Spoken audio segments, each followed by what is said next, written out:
the heel toe or rocking motion is exactly what it sounds like.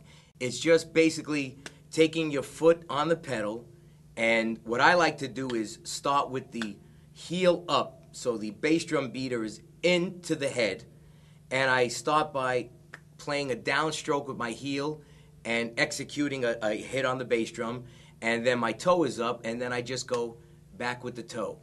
The key here is not to force your heel like this, because what happens is it's difficult to get a stroke like that.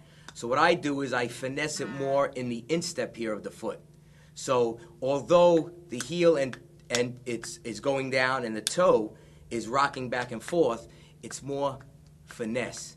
So you don't want to force the heel. See, when I do this, a lot of times I hit the heel of the pedal and I do not get a stroke. So rather than this kind of thing, so it's almost like you're feeling it here, and it's just this rocking motion.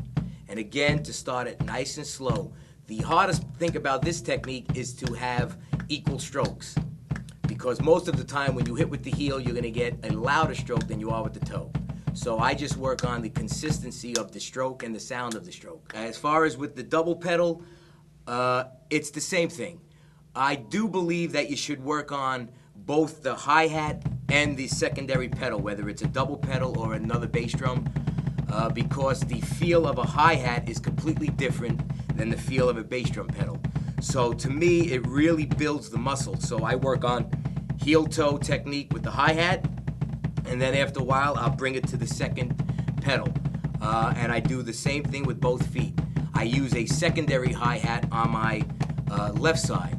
So I like to do various techniques with two hi-hats, and with the cable hat, that also is a different feel.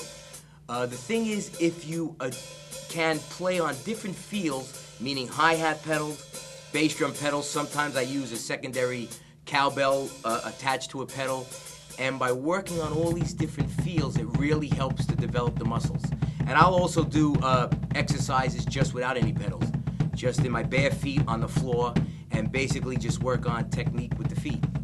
So whether it's double pedal, 4 pedals, 2 pedals, basically you need technique. So it's the heel down, heel up, and heel toe method that I like to work on, which at least gets me to execute what I'm hearing.